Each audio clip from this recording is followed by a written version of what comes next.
আমাৰ জানটো যেতিয়া ঘৰলৈ অহা কথা ওলাই নহয় 1 মাহ মানৰ আগৰ পৰা তাই এখন লিষ্ট বনাই ঘৰত আহি কি খাব কি নাখাব বিশেষকৈ মোৰ হাতৰ পোলাও মাংসকণ তাই বোলে 5 ষ্টাৰ হোটেলতকৈ বেছি ভাল পায় তাই যেহেতু 19 ছেপ্টেম্বৰ দিনাখন আহিছিলে আমাৰ অসমৰ পৰিস্থিতি ইমানেই বেয়া হ'ল যে তাইক মাংস পোলাও কথাটো বাদে এসাঁজ ভাতো ভালকৈ বনাই খুৱাব নোৱাৰিলোঁ যি কি নহওক লৰাই বহুত আপত্তি কৰি আছিলে যে বাঘ যদিও নোখোৱালা মোক খুৱাবই লাগিব মাংস পোলাও গতিকে আজি মাংস পোলাও ৰেচিপি এটা আপোনালোকৰ বাবে লৈ আহিছোঁ এয়া দেখিলে মই পিয়াজ আৰু আদা নহৰু পেষ্ট দিলোঁ প্ৰথমতে তাৰ পাছত এয়া দিলোঁ বিলাহী গ্ৰেট কৰি বিলাহী টুকুৰা কৰি কাটি দিয়াতকৈ গ্ৰেট কৰি দিলে মাংসৰ গ্ৰেভিখন খুব ধুনীয়া হয় তাৰ পাছতে এয়া মিট মছলা দিলোঁ ৰঙা জলকীয়া গুড়ি দিলোঁ আৰু দিলোঁ এয়া দৈখিনি দিয়াৰ আগত খুব ধুনীয়াকৈ ফেটি ল'ব নহ'লে কিন্তু ফাটি যোৱা চান্স থাকে আৰু চিমটো একেবাৰে কমাই ৰাখিব আৰু সুন্দৰকৈ এনেকৈ লাৰি চাৰি দিলোঁ আৰু এয়া দিলোঁ মাংস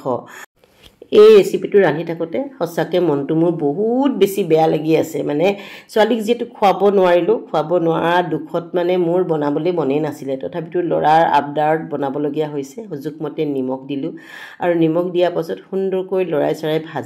ভাজাৰ পাছত এয়া দেখিছেনে মাংস আধা ভজা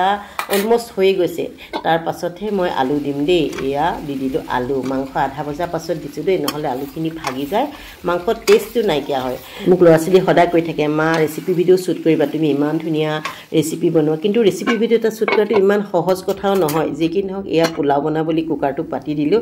আৰু দি দিলোঁ ইয়াতে ৰিফাইন অইল আপোনালোকে ঘিউ দিব পাৰে আৰু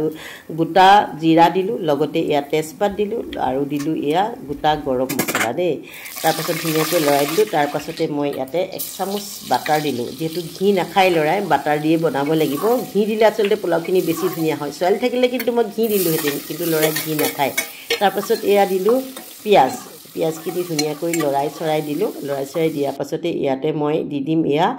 ড্ৰাই ফ্ৰুটছ মানে কাজু কিচমিচখিনি মই ধুনীয়াকৈ ভাজি লওঁ এনেকৈ ভাজি ল'বচোন খুব বেছি ভাল লাগে এয়া তাৰপাছত দিলোঁ মই গ্ৰেট কৰি থোৱা পিঁয়াজ আৰু এয়া আদা নহৰু পেষ্ট মই ডাঙৰকৈও পিঁয়াজ দিওঁ আৰু গ্ৰেট কৰি থোৱা পিঁয়াজো দিওঁ তেনেকৈ দিবচোন পোলাওখিনি এনেকুৱা টেষ্টি হয় নহয় তাৰপিছত এয়া মই জহা চাউল দিলোঁ আৰু এইখিনি সকলোৱে জানেই অকণমান বেছিকৈ বনাইছোঁ দেই পোলাও দুসাঁজ খাব পৰাকৈ বনাইছোঁ মানে দুপৰীয়াও খাব ৰাতিও খাব এনেকুৱা ধৰণে বনাইছোঁ আৰু ল'ৰাই কৈছে অকণমান বেছিকৈ বনাব যিহেতু ছোৱালী আহোঁতে জহা চাউলৰ পৰা আদি কৰি বহুত বস্তু গোটাই থৈছিলোঁ কিন্তু তাইকতো খোৱা নহ'ল তাৰপিছত নিমখ দিলোঁ চেনি দিলোঁ দেই চেনি অকণমান দিবই আপোনালোকে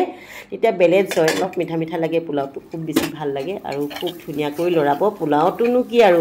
লৰোৱাটোৱে মেইন ধুনীয়াকৈ ভাজিলে পোলাওখিনি সোৱাদটো বহুত বেছি ধুনীয়া হয় আৰু এয়া গৰম পানী দি দিলোঁ এটা সময়ত যে ইমান পোলাও বনাইছিলোঁ নহয় ছোৱালী থাকোঁতে তাই এইবিলাক খাবলৈ বহুত বেছি ভাল পায় এতিয়া আৰু ল'ৰাক খোৱা নহয় হোটেললৈকে লৈ যাওঁ বোলো হোটেলতে খাবা বোলা আৰু মোৰ ঘৰত বনালে যিহেতু মনত দুখ লাগে তাইলৈ মনত পৰে গতিকে ঘৰত পোলাও খুব কমহে বনাওঁ যি কি নহওক এইফালে মাংস হৈ গৈছে কচুৰি মেথি দি দিলোঁ মাংস ৰেডি হৈ গ'ল মাংস এতিয়া ঢাকি থৈ দিম আৰু তাৰ পাছতে এতিয়া আৰু কোনো টেনশ্যন নাই পোলাও এয়া হুইচেল মাৰিলে এটা হুইচেল মৰাৰ পাছতে মই এয়া